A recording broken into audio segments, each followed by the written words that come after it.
છતાં કોઈ પોલીસ સારવાર કે કોઈ મેડિકલ સારવાર કેમ ન આપી તમે?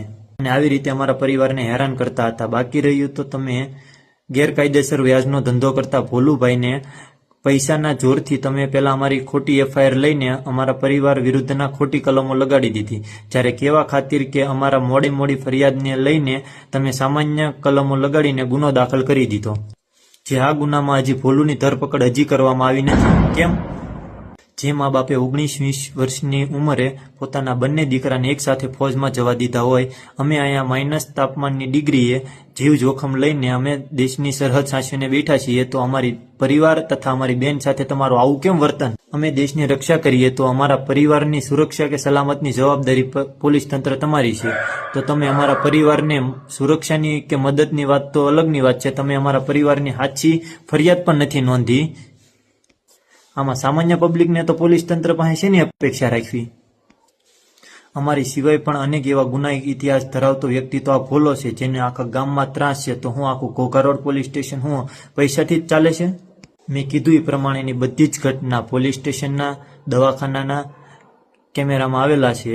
સૌથી પહેલા અમારી રજૂઆત એ છે કે અમારી સાચી ફરિયાદ દાખલ થાય અને તેના યોગ્ય તપાસ કરી ગુનેગાર વિરુદ્ધ તેમજ જે પણ પોલીસવાળાના આવા મિલીભગત છે એમના વિરુદ્ધ કાયદેસરના પગલાં લઈને એમને નોકરીમાંથી જ હાંકી કાઢવામાં આવે જેથી અમને ન્યાય મળી શકે. રાજ્યના મુખ્યમંત્રી, ગૃહમંત્રી, ડીજીપી તથા એસપી નીતિશ પાંડે સાહેબને તમામને અને ખાસ તો માજી સૈનિક સંગઠન ગુજરાતને અમે તમામને 2 હાથ જોડી નમ્ર વિનંતી કરીએ કે અમને ન્યાય અપાવો અને સત્યને સાથ આપીએ, અમારે નમ્ર વિનંતી છે. મીડિયા, રિપોર્ટર અને રાજકીય નેતાઓને મારી એટલી જ અપીલ છે કે તમે મારી પરિવારની મદદે આવો.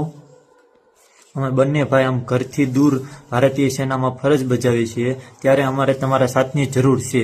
અત્યારે બધા લોકો પોતાના ઘર પરિવાર સાથે ખુશી દિવાળી મનાવી રહ્યા છે. આમ અમે બંને ભાઈ અને અમારી જેવા અનેક આવા જવાનો જે પોતાના ઘરથી દૂર રહીને દિવાળીમાં પોતાના દેશની રક્ષા માટે ફરજ બજાવે છે અને દેશની રક્ષા માટે અડીખમ ઊભા છે.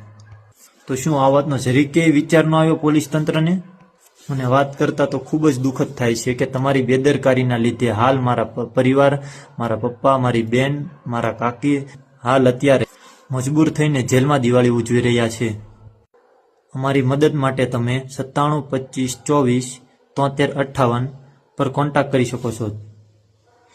જો તમારામાં થોડી પણ માનવતા બચી હશે કે ભારતીય સેનાના જવાનના પરિવાર સાથે સન્માન હશે, તો તમે અમને ન્યાય મળે એવી આશા સાથે વંદે માતરમ.